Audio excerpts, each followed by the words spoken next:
আমার প্রিয় মায়েরা বোনেরা, আপনাদের জন্য একটা হাদিস বলে শেষ করব। বিশ্বনবী বলেন, আমার মায়েরা খেয়াল করে শুনুন, বিশ্বনবী আপনাদের উদ্দেশ্য করে বলেন, আল মারআতু ইযা সাল্লাত খামসাহা ওয়া সামাত শাহরাহা হাফিজাত ফুরুজাহা আতাআত বা'লাহা ফালতাদখুল মিন আইয়ি আবওয়াবিল জান্নাতি শাআত।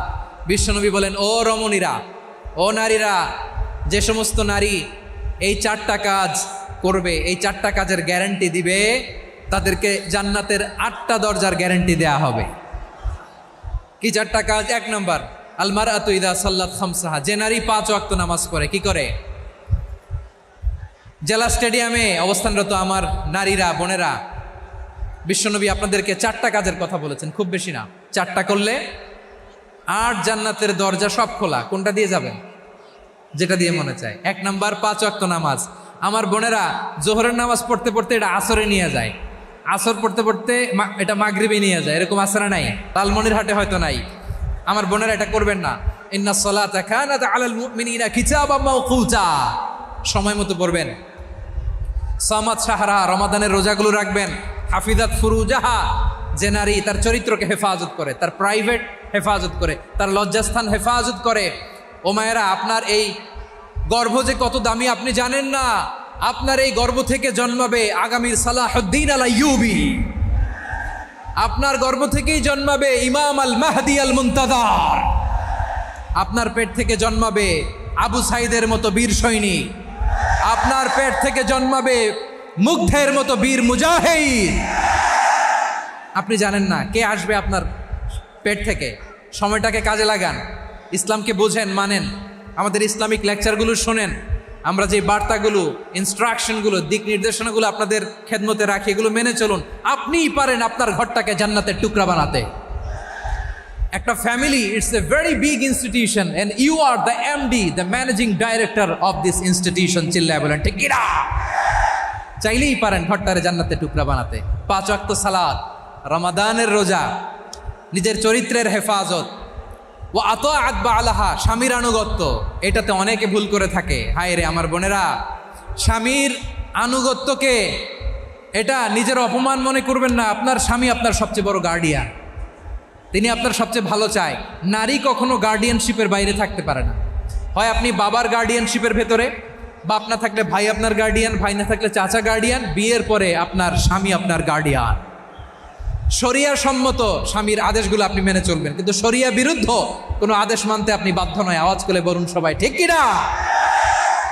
এই 4টা কাজ যদি কোনো নারী করে, বিশ্বনবী বলেন জান্নাতের 8টা দরজা খোলা। তোমার যেটা দিয়ে মনে চায় সেটা দিয়ে জান্নাতে তুমি এন্ট্রি নিতে পারবা। বিষ্ণু ইসা ইসলামের স্ত্রীর নাম ছিল আয়েশা রাদিয়াল্লাহু তাআলা আনহা, আবু বকর রাদিয়াল্লাহু তাআলা আনহুর মেয়ে। আবু বকর রাদিয়াল্লাহু তাআলা আনহুর আরেক মেয়ের নাম হচ্ছে আসমা। কি নাম? দুজনই আবু বকর রাদিয়াল্লাহু তাআলা আনহুর মেয়ে, আসমা আর আয়েশা। নাম দুইটা কেমন লাগে? আসমা নামটা কেমন লাগে? আয়েশা নামটা কেমন লাগে? সবার ভালো লাগে নাই? নাম দুটো আপনাদের ভালো লাগে? লালমনিরহাটে অনাগত যদি কন্যা সন্তান হয়, যদি মনে চায় আসমা রেখে দিতে পারবেন, যদি মনে চায় আয়েশা রেখে দিয়েন। দেশে বিদেশে, এয়ারপোর্টে, রাস্তাঘাটে শুধু বলে হুজুর একটা নাম দেন, আমার ছেলের একটা নাম দেন, মেয়ের একটা নাম দেন। তো আমার মনে আছে যশোরের আবদিনের মাহফিলে আমি 1-2টা নাম দিয়েছিলাম। আজকে লালমনিরহাটের এই প্রোগ্রামে কন্যা সন্তান যদি হয় 2টা নাম দিলাম, আসমা কিংবা আয়েশা। ইনশাআল্লাহ পড়েন। দুজন বোন, এক মায়ের না, বাবা এক, মা দুজন। আয়েশা রাদিয়াল্লাহু তাআলা আনহার মায়ের নাম উম্মে রুমান, আর আসমা রাদিয়াল্লাহু তাআলা আনহার মায়ের নাম কুতাইলা বিনতে আব্দুল উজ্জা। আবু বকর রাদিয়াল্লাহু তাআলা আনহু 4টা বিয়ে করেছিলেন। তো একই ঘটনা ঘটেছে এই ফ্যামিলিতে। আসমা ইসলাম ধর্ম গ্রহণ করে মুসলিমা, কিন্তু তার মা কুতাইলা মুশরিকা। আই রিপিট, বোঝার জন্য আমি আবারও বলি, আসমা রাদিয়াল্লাহু তাআলা আনহা মুসলিমা, আর আসমার মা কুতাইলা, আওয়াজ করে বুঝে থাকলে বলেন, আসমার মা মুশরিকা। তার মানে মেয়ে মুসলিম, মা অমুসলিম। ভেজাল আছে না নাই? কিন্তু কুতাইলা আর ধৈর্য ধারণ করতে পারে না। নার ছেড়া ধন, কলিজার টুকরা ধন, কলিজার টুকরা সন্তান আসমারে দেখতে বড্ড মন চায়। সাইয়েদনা আসমা রাদিয়াল্লাহু তাআলা আনহা মক্কা থেকে হিজরত করে মদিনায় চলে গেলেন হুদাইবিয়ার পর। যখন মক্কা মদিনার ট্রাফিক স্বাভাবিক হলো, মক্কার লোক মদিনায় যায়, মদিনার লোক মক্কায় আসে। কোচাইলা কলিজার টুকরা সন্তান আসমারে দেখার জন্য কিছু উপহার নিয়ে বিশাল মরুপথ পাড়ি দিয়ে মক্কা থেকে মদিনায় যায়। সুবহানাল্লাহ বলেন। এখন মা আসছে মেয়ের সাথে দেখা করতে, মেয়ে তো আর দেখা দেয় না। মেয়ে ভাবছে আমার মা তো মুশরিকা, অপবিত্রা, তার সাথে কি দেখা দেয়া যাবে? বিশ্বনবীর দরবারে চলে গেলেন। সুবহানাল্লাহ বলেন। কি সৌভাগ্যবান ছিল তারা, মাসলা জানার দরকার হলেই নবীর দরবারে চলে যেত।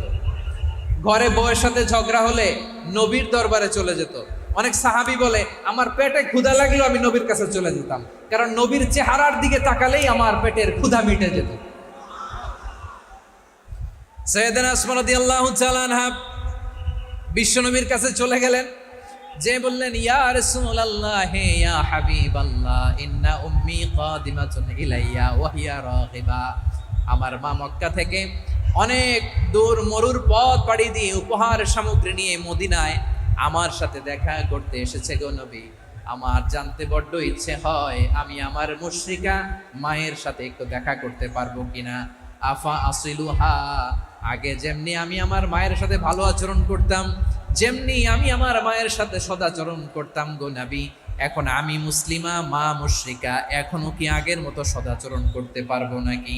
বিশ্বনবী বললেন নাম সিলিহা, হ্যাঁ রে আসমা, অবশ্যই অবশ্যই, আগে ঠিক যেমন তুমি তোমার মায়ের সাথে ভালো আচরণ করতে এখনো তেমনি আগের মতো ভালো আচরণ করবা। আওয়াজ করে পড়েন সুবহানাল্লাহ। কি ইসলাম আমরা পেয়েছি, কত ব্রড মাইন্ডেড আমাদের ইসলাম, কত ওপেন মাইন্ডেড ইসলাম, কত ওপেন আপ করতে পারে, চিন্তা করতে পারে। বিষ্ণু বললেন হ্যাঁ অবশ্যই, নাম সুলিহা, আগে যেমনি ভালো আচরণ করছো আসমা এখন ওইরকমই করো, পারলে আরো বাড়াই করো। সুবহানাল্লাহ বলেন। তাহলে আমার যে হিন্দু ভাইয়েরা হিন্দু বোনেরা ইমানের বদৌলতে দৌলতে আপনি ধন্য হয়েছেন, আপনার আম্মা আব্বা এখন মুসলমান হয় নাই, তাদের জন্য দোয়া করেন, তাদের জন্য দোয়া করেন, আল্লাহ যেন তাদেরকেও ইমানের দৌলত দান করেন। আমরা সবাই পড়ি আমিন, আরো জোরে পড়েন আমিন। এখন বলেন ইসলাম কি ন্যারো মাইন্ডেড রিলিজিয়ান না ব্রড মাইন্ডেড? লালমনিরহাটের যুবক ভাইরা আওয়াজ করো, ইসলাম কি ন্যারো মাইন্ডেড না ব্রড মাইন্ডেড? কতটা ব্রড মাইন্ডেড দেখেন। বিশ্বনবী সাল্লাল্লাহু আলাইহি সাল্লাম অমুসলিমরা যদি নবীকে উপহার দিত ওই উপহারও বিশ্বনবী গ্রহণ করতেন। সুবহানাল্লাহ পড়েন। আপনার অমুসলিম বন্ধু যদি উপহার দেয় সেটাও আপনি নিতে পারবেন, যেটা নেওয়া জায়েজ। কিন্তু আপনার বন্ধু যদি আপনার মদের বোতল দেয় নিতে পারবেন? হ্যাঁ, মদের বোতল দিলে পারবেন। আপনার বন্ধু যদি আপনার পর্ক দেয়, পর্ক শুকরের গোশত মিশ্রিত কোনো খাবার, ওটা নিতে পারবেন না। হালাল যে কোনো জিনিস নিতে পারবেন। বিশ্বনবী সাল্লাল্লাহু আলাইহি ওয়াসাল্লাম অমুসলিমদের দেয়া হাদিয়া গ্রহণ করতেন। কেমন নবী ছিলেন, আমার নবীরে চিনে নেন, আমার নবীর অ্যাটিটিউড জেনে নেন। বিশ্বনবী সাল্লাল্লাহু আলাইহি ওয়াসাল্লাম যখন কোনো জনপদে যেতেন 3টা অপশন নিয়ে যেতেন। প্রিয় ভাইয়ের আওয়াজ করে বলতে হবে, কোনো জনপদে গেলে আমার নবীর অপশন থাকতো কয়টা? আমার মতো 3 আঙ্গুল উঁচু করে দেখান আর বলুন আমার নবী কোনো জনপদে গেলে কয়টা অপশন নিয়ে যেতেন? 1 নাম্বার অপশন আসলিম তাসলাম। নতুন এলাকায় গেলে বলতেন আসলিম তাসলাম, ইসলাম ধর্ম গ্রহণ করো, শান্তিতে থাকবা, আমার ভাই হয়ে যাবো, আমরা ভাই ভাই, ইসলাম মানো, আমরা ভাই ভাই। অপশন নাম্বার কত? 1। যদি বলে না ইসলাম মানবো না, ওকে, অপশন নাম্বার 2, মুসলিম হওয়ার দরকার নাই, লা ইকরাহা ফিদ্দিন, ইসলামে কোনো বাড়াবাড়ি নাই। খ্রিস্টান আসো থাকো, বৌদ্ধ আসো থাকো, ইহুদি থাকতে চাও থাকো, কিন্তু আমরা যেহেতু রিজিওনাল সুপার পাওয়ার, আমাদের আন্ডারে থাকো, ট্যাক্স দিয়া থাকো, এটার বলে জিজিয়া। আলেম যারা আছেন বুঝবেন এটার আরবিতে কি বলে, জিজিয়া। You pay us the tax, we will give you the security. তোমরা ট্যাক্স দিবা, আমরা সিকিউরিটি দিব। ইসলাম মানব, শান্তিতে থাকবা, ভাই ভাই, আমরা ভাই ভাই। অপশন নাম্বার 2, ট্যাক্স দাও, আমরা নিরাপত্তা দিব, মুসলিম হওয়া লাগবে না। এখন 1 নাম্বারও মানে না, 2 নাম্বারও মানে না, মুসলিম হবো না, ভালো খ্রিস্টান থাকো, ট্যাক্স দাও, আমরা সিকিউরিটি দিব না, এটাও মানি না। বিষ্ণু বলেন, তাহলে তলোয়ার আমাদের আর তোমাদের মাঝে ফায়সালা করবে। মুসলিমও হবে না, ট্যাক্স দিবা, নিরাপত্তা দিব, আমরা সুপার পাওয়ার, আমাদের আন্ডারে থাকবে, এইটাও না। তাহলে তোমাদেরকে তো আমরা বিশ্বাস করতে পারি না, কখন না কখন বিশ্বাসঘাতকতা করো, কার সাথে মিলে হাত মিলাও, তলোয়ার আমাদের মাঝে ফায়সালা করবে। তখন তিনি জেহাদের সশস্ত্র সংগ্রামের ঘোষণা দিতেন। সুবহানাল্লাহ পড়েন। দেখেন, পশ্চিমারা জেহাদকে এইভাবে চিত্রায়িত করে না। ওরা জেহাদ বলতে বুঝায় তলোয়ার, হাত কাটো, গলা কাটো না। জেহাদ সশস্ত্র সংগ্রাম 3 নম্বরে। অধিকাংশ ক্ষেত্রেই বিশ্বনবীর সুন্দর আচরণ দেখে, আরে আমার নবীর যে নুরানি চেহারা, অনেকে তো কেবল সিরেফ চেহারাটা দেখেই কালিমা পড়ে মুসলমান হয়ে গিয়েছে। যারা মুসলিম হয় নাই তারা তাদের ইসলামেই বলবৎ ছিল, ট্যাক্স দিয়ে ইসলামের আন্ডারে ছিল। যারা এটাও মানে নাই ওইটাও মানে নাই, তাদের বিরুদ্ধে জেহাদ। বিষ্ণু ইসলাম 7ম হিজরিতে যখন খায়বার বিজয়ের পরে ইসলাম রিজিওনাল সুপার পাওয়ার হিসেবে আত্মপ্রকাশ করলো, বিশ্বনবী চিঠি লিখলেন অন্যান্য সুপার পাওয়ারের কাছে। রাষ্ট্রীয় চিঠি লেখে এক রাষ্ট্রপ্রধান আরেক রাষ্ট্রপ্রধানের কাছে। ঠিক কিনা বলেন? জানেন না আপনারা? এই যে 24-এর ছাত্র নাগরিক অভ্যুত্থানে, এই অভ্যুত্থান যখন শুরু হয়, আমি তখন সাউথ আফ্রিকাতে একটা স্ট্যাটাস দিয়েছিলাম, কোটা নয় গোটা দেশ সংস্কার করা লাগবে।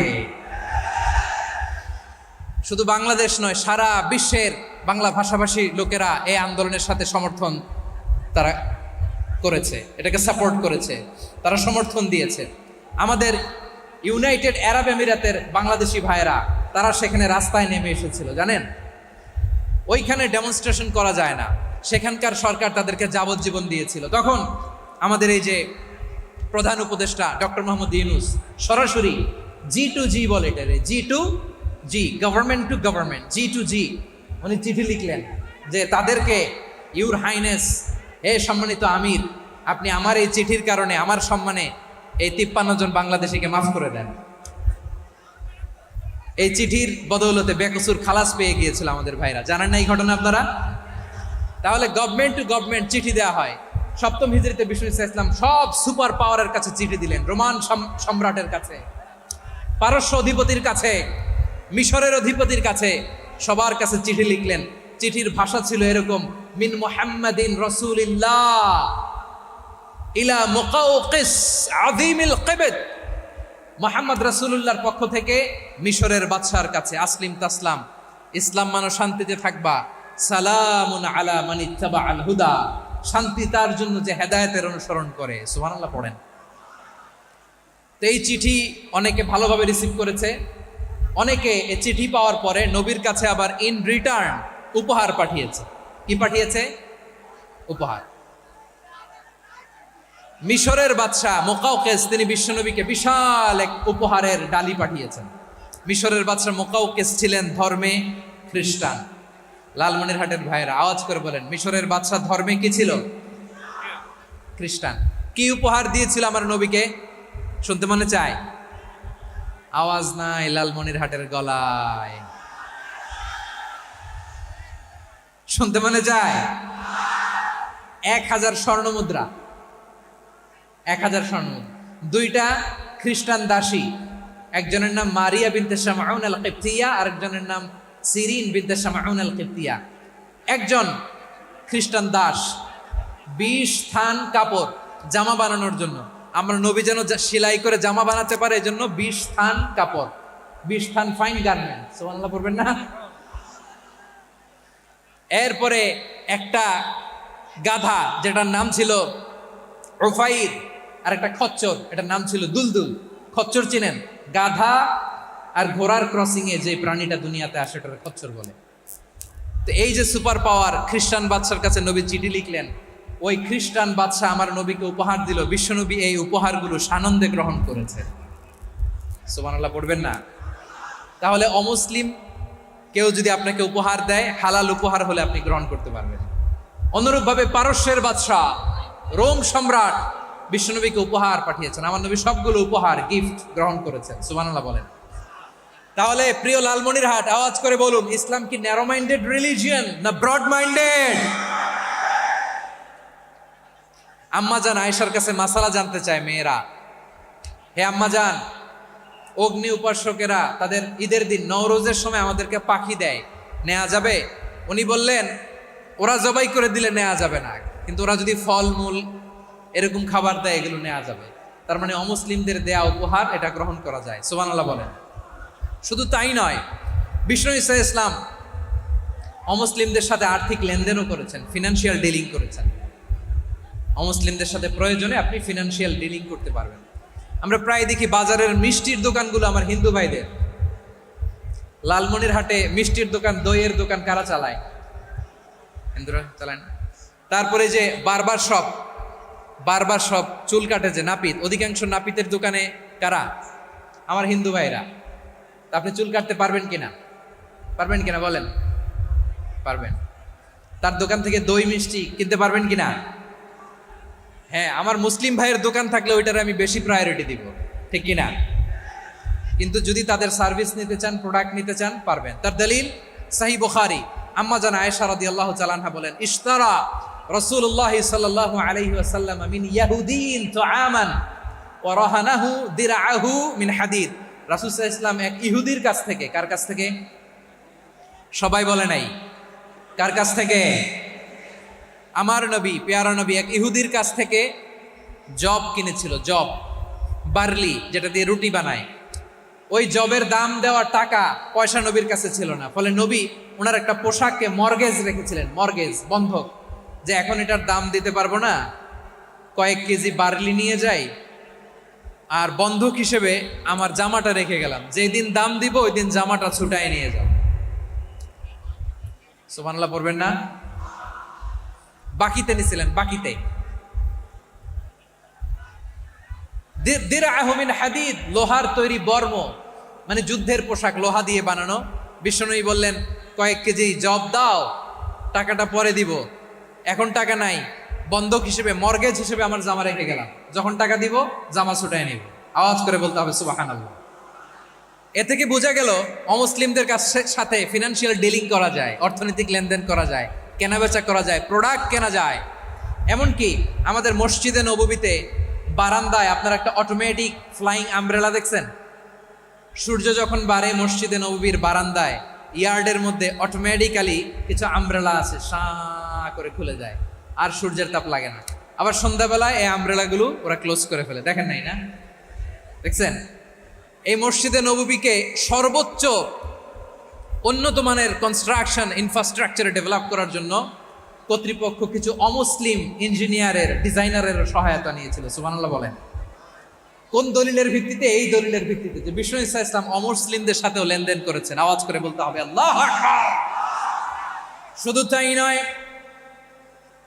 ইন কেস অফ ইমার্জেন্সি, প্রয়োজনে ইসলামের খাতিরে, ইসলামকে সামনের দিকে এগিয়ে নিয়ে যাওয়ার জন্য অমুসলিমদের সাপোর্ট নেওয়া জায়েজ আছে। সুবহানাল্লাহ বলেন। অমুসলিমদের সাপোর্ট নেয়া, তাদের থেকে অর্থ নেয়া, পলিটিক্যাল সাপোর্ট, পলিটিক্যাল অ্যাসাইলাম নেওয়া জায়েজ আছে। আমাদের অনেক বিশ্ববরেণ্য দায়ীরা আমেরিকায় অস্থায়ীভাবে অ্যাসাইলাম নিয়ে থাকে, নিজের দেশে গেলে ফাঁসিতে ঝুলাই দিবে। যুগ যুগ ধরে দায়ীদের উপর এরকম অত্যাচার আর নির্যাতন আছে না নাই? মিশরের অনেক দায়ীরা পাশ্চাত্যে যেয়ে থাকে, এই যে তারা পলিটিক্যাল অ্যাসাইলাম নিয়ে থাকে, রাজনৈতিক আশ্রয়ে, এটা জায়েজ আছে না? এটা যে জায়েজ আছে তার প্রমাণ স্বয়ং বিশ্বনবী সাল্লাল্লাহু আলাইহি ওয়াসাল্লাম পলিটিক্যাল সাপোর্ট নিয়েছিলেন অমুসলিমদের কাছ থেকে। সুবহানাল্লাহ বলেন।